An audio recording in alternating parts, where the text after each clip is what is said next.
Kia ora tātou, we're here in Rotorua for Community Governance Aotearoa, chairing the board, hui, and I'm pleased to be here with Rob Campbell, who's just finished a awesome kōrero on the balancing, I guess, the corporate and the community from the experiences that he's had.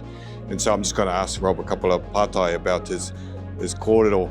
Rob, one of the areas that I sort of took out of your kōrero was about how do we make sure we have the representation. I think you had talked around, we're used to these models of diversity, but perhaps one size doesn't fit all.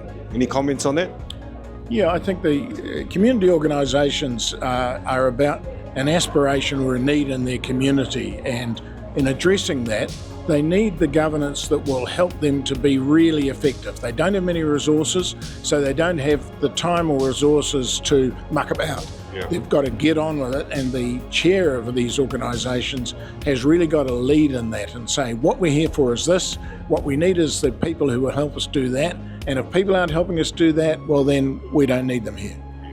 Kapai. And so another sort of pātai, or another part of your kōrero was around conditional funding, I suppose I might term it, where the funds are coming with conditions and become quite restrictive. So I'm interested in your whakaaro, your comments on how, I guess, we get around that situation that the funder is probably dictating to a point where the community organisation is a little bit restricted. Yeah, the government and the big philanthropic organisations wanted to give to people that they can relate to, and that means to people in structures that they understand and maybe even look a bit like them. So it's hard for community organisations who are fighting for a cause, for an aspiration of their community, to fit to that. And to some of it you've got to do, you've just got to sometimes do it, but I think it's becoming excessive, it's becoming a cost burden on the actual people doing the mahi. And they do have to fight back, and I think have to push back about it at the risk sometimes of not getting support. But if otherwise, our community organisations just turn into low-cost providers of what the government or a philanthropic organisation wants provided, and that's not the idea. Yeah. The organisation and the kaupapa should be driving it.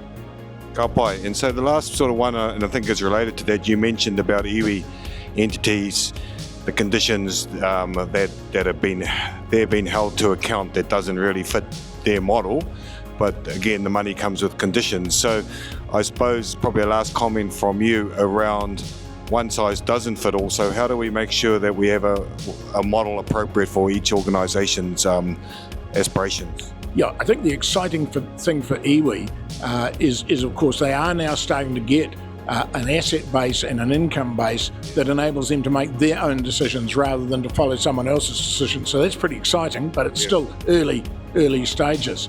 And I think the other organisations really have to try and learn from what Māori organisations are doing, learn from that self-assertion. I mean, I think the whole mana moto haki drive from within Māoridom is really important for everyone to learn about, because it's about standing up for what you are and what your rights are, rather than just kind of following on what other people expect you to do. Ka pai. So any last bits of advice for the chairs that are here today?